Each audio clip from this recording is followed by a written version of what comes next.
This is the Little Moments Count radio podcast, created in partnership with community radio stations throughout Minnesota.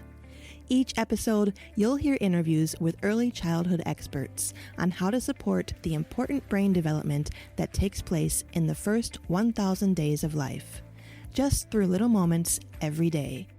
Learn more at littlemomentscount.org/podcast. Walter Q. Bear Banks Jr. got you on the afternoon drive and letting you know that Little Moments Count. That's right. In partnership, KMOJ and Little Moments Count brings you Little Moments Count. Now, Little Moments Count is a statewide collaborative focusing on helping parents and caregivers learn about the importance of brain development, and in the first 3 years of life, we're looking at nearly 80% of the brain growth happens with the first 1,000 days of life.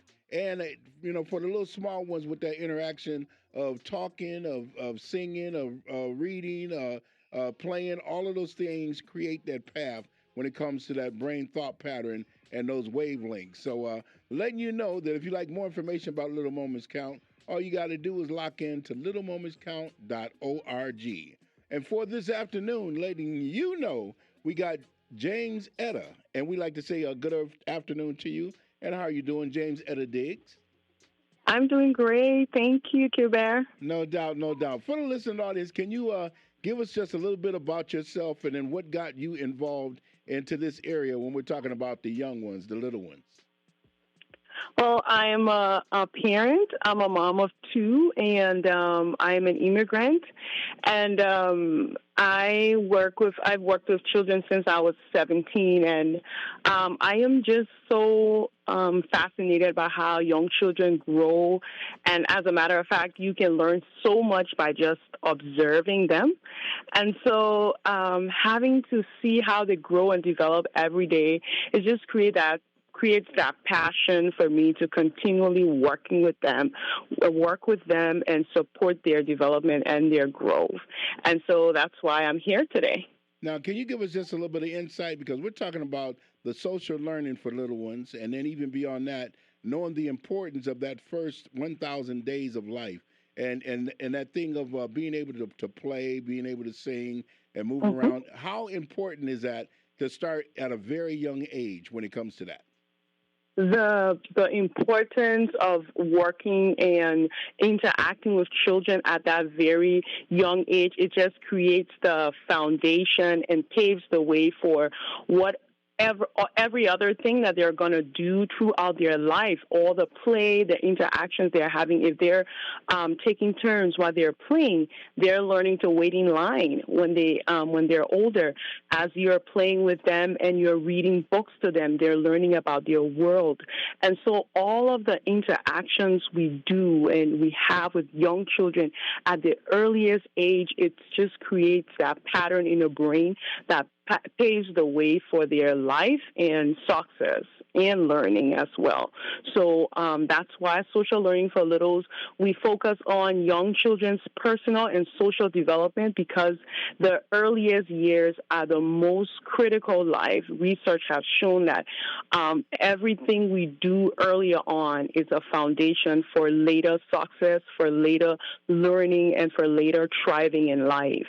Now, knowing that you are one of the leaders when it comes to the African Parents Collaborative, can you give us a little bit about that particular program and how someone that's listening can get involved in the program itself?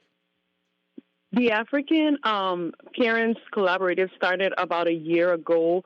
As I said, I am an immigrant, and I've worked in the early childhood sector for a couple of years since I lived in Minnesota.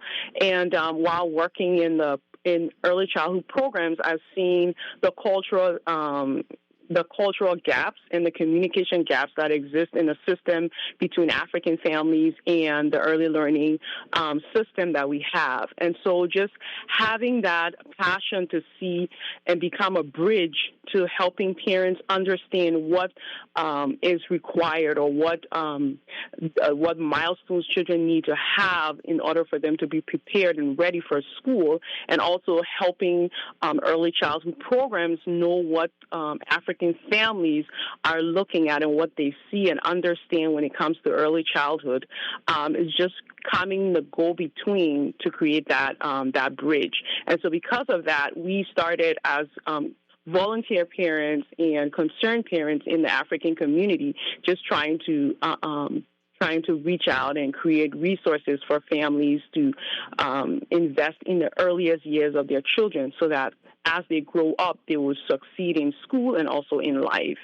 And so we're looking in the community for partners, for organizations. So it's not just the African parents who are working with the collaborative. We're looking for community members and people who live in the community who have a passion for young children's development and young children's success to see them grow and develop. So you can get involved by emailing us at AfricanParentsMinnesota@gmail.com, or you can also call 763-515-4236, and you will reach out to any one of us and talk to us as well. And we're sharing it all over social media through ACER. ACER is the African Education in Brooklyn Park, and so you can just reach out to them, and we will be ready to work with anybody who's just supporting our community. So now when it comes to it, once again, can you give us the phone number and also the website? Because I know somebody right now is listening and say that I want to be a part of, but then I missed part of the information. So I need that website as well as the phone number once again. So right now we don't have a website, but we do have a phone number that you can call 763-515-4236 to reach any member of the African Parents Collaborative.